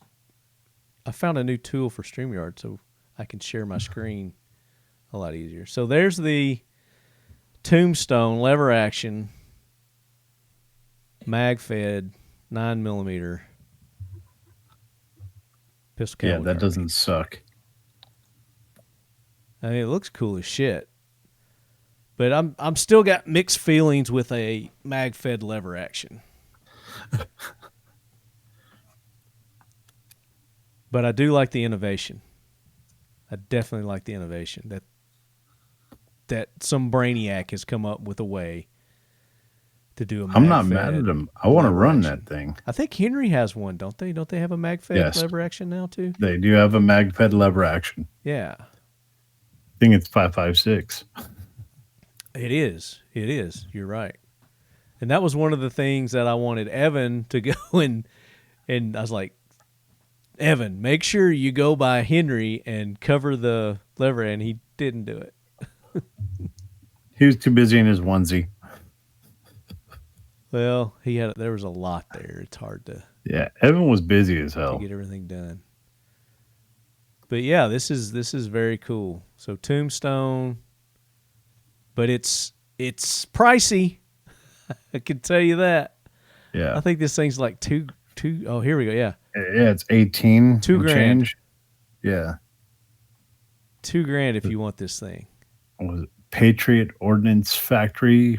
Yeah, it's Patriot Ordnance Factory, right? Yeah, POF, Patriot Ordnance Factory. And I had what's the guy's name? He passed away a couple of years ago, the owner of that company. What's his name?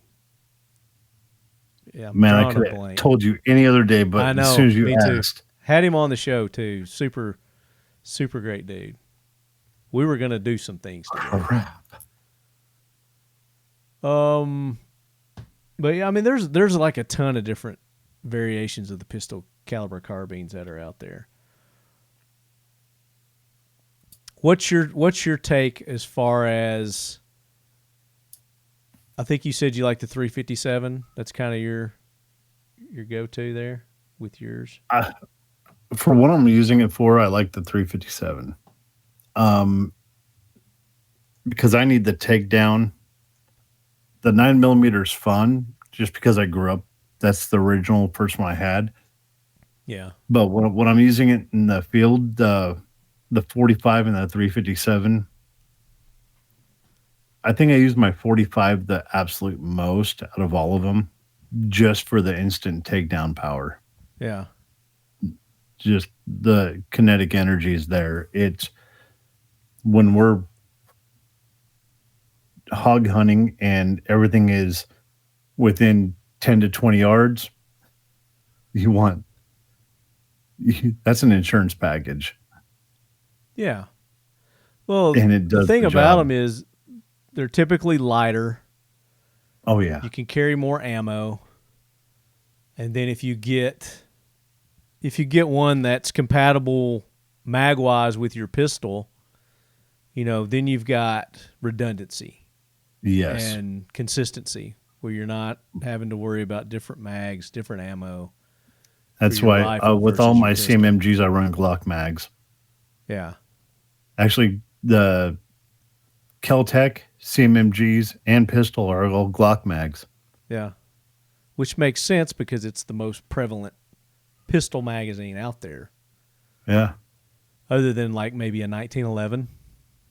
If somebody were to do a pistol caliber carbine that took 1911 mags, you might be onto something there. That's not a bad idea. Huh? I'm just saying. Look at you. I'm sure somebody's probably already doing that. They've got to be. Well, we're like, oh, that's a great idea. I can't be the first to come up with that, Yeah, we're going to get a bunch of emails. You idiots. Haven't you heard of blah, blah, dumb blah? shit. It's right here. Yeah, exactly. I'm used to it. So The Kel-Tec Sub 2000 is a name and firearm platform synonymous with innovation. This year, we're looking forward to welcoming even more to the fold with a twist. The new Sub 2003 takes Kel-Tec's iconic folding carbine to the next level by allowing you to leave a fixed optic, lights, sights, or other accessories on the firearm even when it's folded away. To fold the carbine for storage, press down on the trigger guard while pulling back on the end. Rotate or twist the forend until a side slot on the leading end snaps into the retention latch on the buttstock. To unfold the carbine into the firing position, press the latch release button on the end of the buttstock and pull the forend up and away, while rotating or twisting it until the forend engages with an audible snap into the back half of the carbine. Compact and ready for use, the Sub 2003 weighs in unloaded at 4.2 pounds, with a compact folded length of 16.15 inches and an overall length of 30.45 inches when unfurled for use. From the backcountry to personal protection, this versatile go-anywhere tack driver is the perfect multi-purpose addition to any collection. Innovation, performance, Kel-Tec. Again, they wouldn't be my go-to bug out apocalypse shit hitting the fan. No, I'm not going to no. grab a pistol caliber carbine. And I've argued this with people time and time again. Effective range. What is the purpose for it, and what is your effective range? Yeah. And when I'm using any of those pistol caliber carbines, everything I'm doing is under 50 yards. Yeah. Everything. If it's over 50 yards, I'm just not messing with it. Grabbing the AK. Yeah. If I'm having to take out zombies, bad guys, that's not going to be my go-to. But if it's the apocalypse and it's survival, and it comes down to I'm huffing it. I don't have vehicles. I'm hiking and I'm walking. Then pistol caliber carbine's the way to go, and a compact one is the way to go. That's what I'm going to be looking for. I got a backpack of 22. Yeah, 22, 9 mil. Yep. Those are going to be the two majority that people are going to go with. If you get a 45, there's going to be some 45s out there. Maybe not the mags, but the ammo. Yeah. As far as pistol rounds go, but that's and that's going to be a kind of a do all kind of deal where you can still take down bad guys with a 9, with a 22, not as effective, but you're going to be able to hunt. You're going to be able to get your food. Yep. It's going to be a great utility. It's going to be a tool for you at that point. You're going to have multi-purpose, multi-use for it. And if your survival's a 30 caliber, you're going to limited. have overkill on some of the you're going to have mush for dinner some nights. Yes. And the capabilities of restock is very limited. Right. Yeah. Well, 7.62 wouldn't be really. There's going to be a lot of 7.62s. There's going to be a lot of 5.56. Yes. But there's going to be more 9mm and the guy with the 6 arc. 22. Thank you, because you're going to be my offsite storage.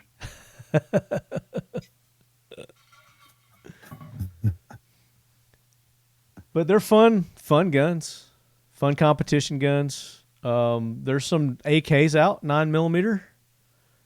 Yeah. There's been some companies that have come out with the 9mm AKs. PSA's got one. Theirs was a huge success. Oh, hell yeah. Their 9mm AK. Oh, God. Huge success. I think, I want one. I really do. Century doesn't have a 9mm. I don't think they have one right now. I don't think they have. Oh, well, they've got like a Draco in 9. Yeah, they do. They have the Draco in 9. They got like a Draco in 9. Who's that other company? They've got KUSA. Don't they have a 9? I think KUSA has a 9. PS Kalashnikov, USA, Rainier Arms. But you know who's got a 22? Nobody else does. Who?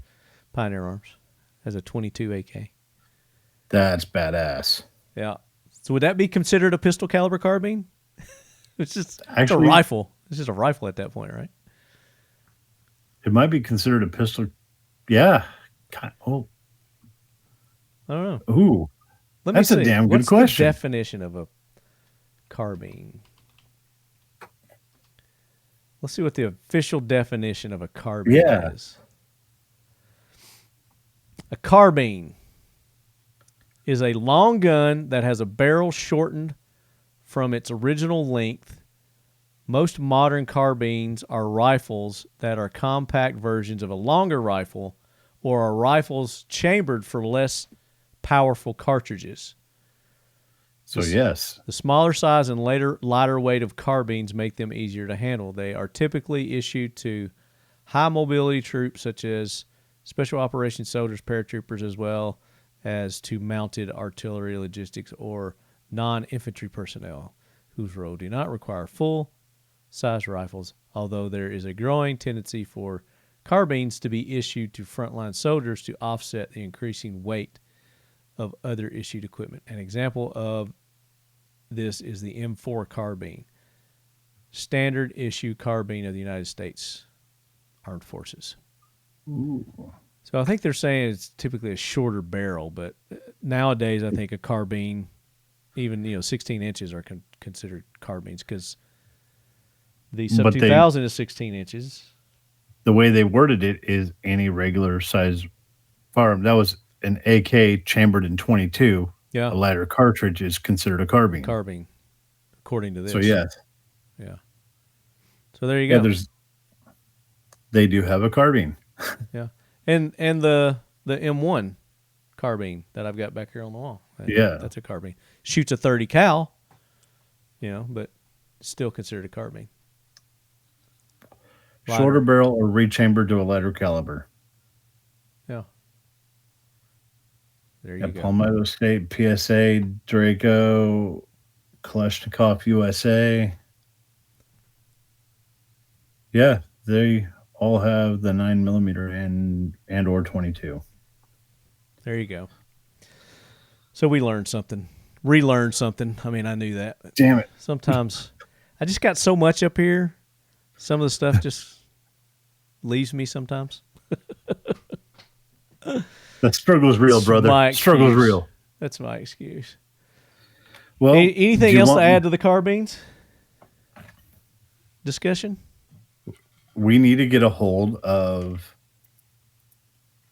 Bear Creek. Yes. We need to do that. And as I said, any of you listeners, you got experience with Bear Creek, shoot me an email. Let me know your experience with them. I think either way, I mean, it's for the price. I mean, if it's shit, it's shit. If it's not, it's not. Yeah, either way, I think I'm going to order one, but we need to get them on because I want to know more about their stuff. Sure. Sounds like an interesting company, too. And dude, he's a former Navy Seabeast. He's probably got some good stories, too. Oh, hell yeah. Yeah, because he has 22 side charging 22s. Yeah. Yeah. So he has carbines also. 22 Magnum. Oh, man. Yeah. And they're just 200 and just for the upper 250. Jesus. Yeah. Complete gun. They're probably going to sell out now. Everybody's here. So we need to jump on before I release this episode and get ours. Yeah, no kidding. Huh. I think I'm going to have to send them over my FFL real quick. Yeah. But yeah, that's all I got to say. I just want to talk a little bit about that. Some things that I ran across on the interwebs there. Thought you lead heads might be interested in hearing about them. So there's something else we were going to talk about. Was something with Firebird? Yeah. Yeah. Because we actually discussed this as I was driving home today, and a sample showed up because we're waiting to ship till the packaging's ready. Okay. So before anybody has actually seen it, the brand new packaging for the M50, the moderated 50s. Yeah. Even before the owner has seen it. Are you going to show it today? You going to show it right now? Shh, we won't tell him.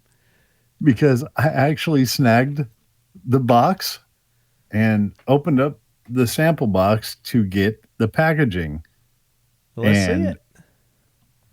Keep us waiting no longer. Oh, wait, I'm going to make you bigger here. Ba-boom. Right there. There it is. The brand new packaging. I like it. It's brighter than the old packaging. Yep. I've got the old packaging. Yes, this is the new packaging. Isn't that what you sent me to take down to Pioneer? The 50s? Yeah. These are the moderated ones. These are the ones that they're quiet explosions. It's a quiet explosion in your pants. Yeah. But this is the new setup. I like it. Did you pick that? Did you come up with that design, Ton? Yeah, we all designed it. Very nice. We all. So you're not going to take credit. No, I got to share it with everybody. Anybody you fired that had anything to do with that? Hell no, cheeky, lazy bastards. So when are these going to be available? As soon as End of the month. As soon as the rest of these arrive. Okay. Very cool. So, and instead of the old ones that fold open, like you're used to these, the fold open ones. Yeah. This is on the new cardstock. And does our code still work? Our discount Yes, code it for our does. listeners? Would that be that code right there? That's the one. Talking Lead Talking 15. Lead 15. Go to firebirdtargets.com. Use the code Talking Lead 15 and you get 15% off anything you order on the site. Mm-hmm. From now until Ton doesn't like me anymore. I guess that'll be good for a while. It'll be good for a minute anyway. Yeah, those will be released probably within the next 30 to 60 days, if that. Okay. Very cool. Very cool. So right here on Talking Lead that got seen before even the owner saw it. How about that? Because this is what? The show for exclusives. Exactly. And he's messaged me like 4 or 5 times because he got notification that the package arrived. And he wants to see it. Yes. Oh, that's going to be great. So, hey, watch Talking Lead Friday and you'll see it. Yeah. Oh, that'd be great. Oh, very cool. I was all excited because I actually turned around when I got the notification. I was on the phone with you. I turned around and went back to the factory and cut the box open and grabbed it and put it together so I can come back here. Squirreled it away. Well, I'm sure the lead heads appreciate that time. We might find out Ton's looking for a new job next episode. I might be the one that got canned. Very good. I've got a reminder for you, lead heads. Time is running out, so next episode, the next regular episode of the Talking Lead AK Corner, we are going to announce the winner of the Leo Takedown that we have been talking about the last few episodes with Joe and the gang at LEO Takedown. And I say LEO, it's Leo. I don't know why I say LEO, but I do. I've been trying to figure out why you've been saying that. That's just how they were introduced to me in the very beginning, and that's how I started. It's saying like you and your cranking cases. Cranking, cracking. It's cracking, crack-a-lacking. So I twisted my lines here, so I'm trying to line it back up. You need your spectacles. Yep, spectacles, testicles, wallets, and watch. Oh, and you've also got to pull the bolt back to release it. You should send it to my house. I'll send you my...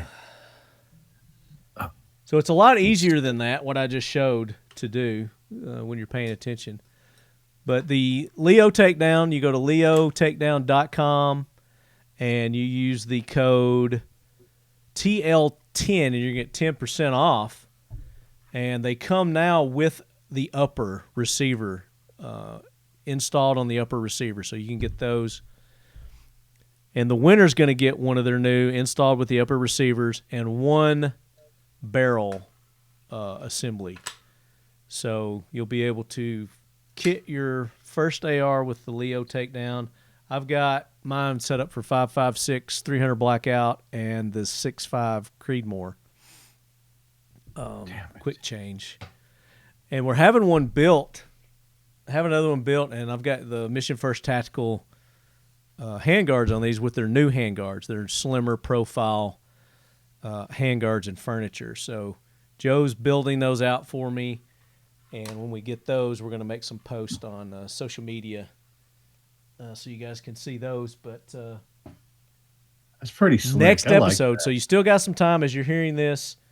Go back to the episode we did with Leo Takedown and Joe, and that tells you what you need to do to enter to win. And we've got a lot of entries on this one, Leadheads. So how come my email got sent back? I don't know. Just say, damn it, Ton, I told you. Kickback. I told you to use a fake address. Yeah. But no. So everybody who's in, I don't know if I've responded to everybody or not. I'll try to do a response just to let you know that I did get your entry.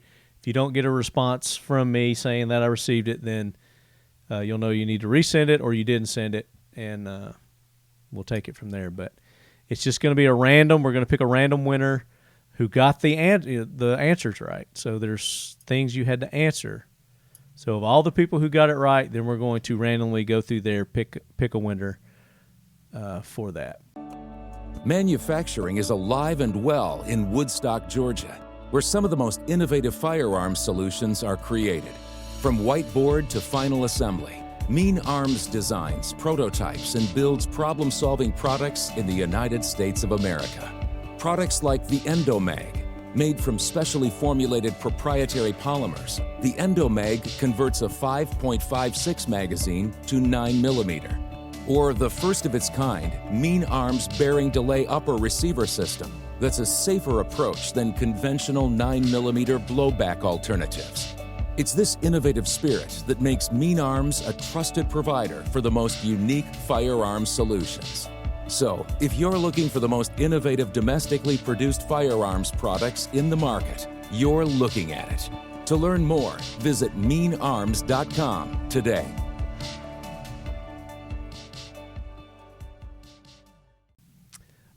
Next AK Corner, I'm going to give you instructions on what you have to do for our next giveaway, which I said was going to be the Grom with the RPK stock. So one of their 7.62 by 3.9 Groms is what we're going to give away. The next episode of the AK Corner is going to be about magazines.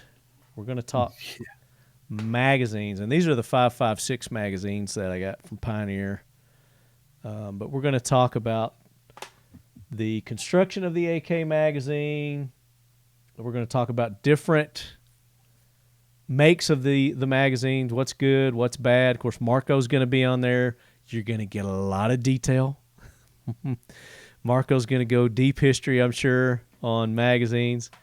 And I think CJ might be joining us on that episode. I'm not sure. But definitely me and Marco. You want to be on the magazine episode, Ton? Dude, that'd be badass. Okay. I just like when Marco's on. That just cracks me up. So we're going to talk, different magazines, the importance of the reinforced polymer if they're not reinforced, which this one's not reinforced. Pros, cons. Of course, we'll talk about the bake lights and all that. The metal Bulgarians and everything. So I just resent you an email. You resent me an email? Okay. And I will make a post asking for your questions because we will do our Seal 1 and Done giveaway. So one of you lucky listeners will win a complete Seal 1 gun cleaning kit. Mission First Tactical, we will be giving away either a dump tray or a drinky drink or maybe one of their summer belly bands. I don't know, whatever they want to give away. They'll give away something cool that episode. And then, of course, we'll do a swag, some kind of swag package from Pioneer Arms Corps, the sponsors of the Talking Lead AK Corner. Maybe I'll send some of their AK mags in to Dave to get something cool printed on them for you guys. Maybe we'll give away mags that episode. Give away some AK mags or some 5.56 mags if any of you have a 5.56 AK. Anyway, just some ideas that I'm going to toss around between now and then. What else? We got NRA coming up. If you guys are going to NRA, make sure you come by, visit us. We'll be at the Pioneer Arms. Of course, we'll be walking around a little bit. Booth 11531. Has Firebird got a booth set up? No, I'm thinking about just coming and stalking you. Okay, that'd be perfect. CJ's bringing that PKM truck-mounted gun that I shot. I posted a video. Did I post a video? I think I posted a video. Anyway, I can play it right here. I've got the video set up. What did I just do? I'm hitting buttons. I don't know what they do. So. Google your computer. Here we go. I don't know. I don't know how to share it. Video file. Here we go. So many buttons. I don't know what to do with them all. This is why we can't have nice shit. You know? This is why I don't need to be in charge of technology. Here we go. Here we go. And so he got this Xterra and he apocalypted it out. Nissan Xterra, and he put a PKM mounted on the top of it. A 1976 PKM. Oh, that's right. I think this is it right here. Is this it?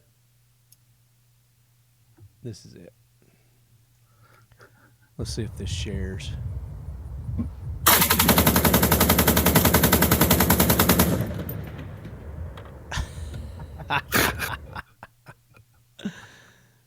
Oh yeah, that was That's amazing. just happiness. That was very. Let's play that again. It was so short. Just blowing gators up. That's all I'm doing. Oh. That doesn't suck. It doesn't suck. But we are still getting the range day, working out the plans for the range day. It's just a lot of moving wheels there. But that will be there if we do the range day, so you guys will be able to shoot that. And then, of course, Marco, that range day that we did, he brought a DP-27. So we shot the DP-27. And that gun that I was shooting, it was shooting the 7.62 by 54R. Both of them shoot this round. Had a full auto PPS. Yeah, we're gonna need some targets. Full auto PPS, PPS H41 full auto. We shot that. He had a couple of different AK, full auto AKs out there. It's going to be a fun range day. We'll have a good time. So be on the lookout for that. We'll give you details. It'll probably be one of those, wherever we have it. It'll be in Florida. It might be at Marco's range. I don't know. But, it'll be free for you guys to attend, but you got to cover your travel, and stuff like that. So it'll be fun either way. It'll be a good lead head day. But that's all. Send a bunch of targets out to blow up. That's all I've got for this episode. Just make sure you guys go and support our sponsors, Mission First Tactical, the official tactical accessory provider of the Talking Lead podcast. Leadhead, 20% off. Seal One, go to seal1.com. Leadhead, and it is 25% off at Seal One. Whiskey River Beef. And me and Prentice are supposed to be coming down to see Ton this month, but Prentice has been so busy I have not heard back from him. I may just come without him, Ton. But go to Whiskey River Beef for the best tasting steaks, ribs, ground beef.